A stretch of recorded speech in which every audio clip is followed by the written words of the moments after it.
One of the most freeing lessons I've learned when witnessing is the importance of the question.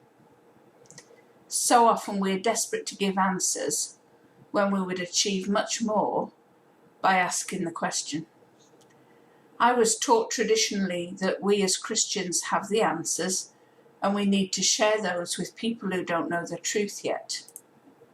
Of course, there is a truth to this. We do hold the answers to life, and we know the truth. It is what has set us free and what can set others free. However, the way we share this can either put us under enormous pressure, a sense that we need to get the other person to understand the truth and that if we don't, we have failed, or conversely, we can share this in a way that frees us from pressure and is received in a much less pressured way by the receiver. That way is by asking questions rather than making dogmatic statements. There will always come a time when we do have to make statements of truth to the seeker, but if we major on questions first and come to statements later, it's so much better. Jesus demonstrated this even when he was still a young boy. We read about it in Luke 2, verses 45 to 46. It says this: when they, that's his parents, couldn't find him, they went back to Jerusalem to search for him there. 3 days later, they finally discovered him in the temple, sitting among the religious teachers, listening to them and asking questions. All who heard him were amazed at his understanding and his answers. Let's have a look at the steps Jesus demonstrated to us in those verses. First of all, he sat among them and he listened to them. Then we see he was asking questions. Now, what's really interesting is that although he was asking questions, he was obviously, even as a young boy of 12 years, he was given the opportunity to answer the questions himself and show his real understanding in those answers, of course, being the Son of God.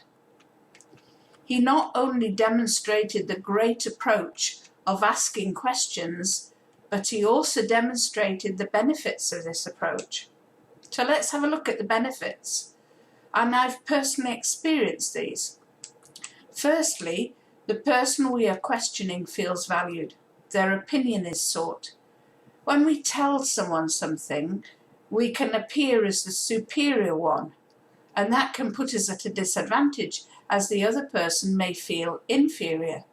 Whereas when we ask them something, we are showing them that we value their opinion, that we want to hear what they have to say. Of course, we have to listen to what they say and be interested and respectful. This brings us to the second benefit. Because we're seeking their opinion and listening respectfully to what they say, it removes their defences. We're not pushing our opinions on them, but asking theirs. And this empowers the person, which in turn removes any defensive walls they may have.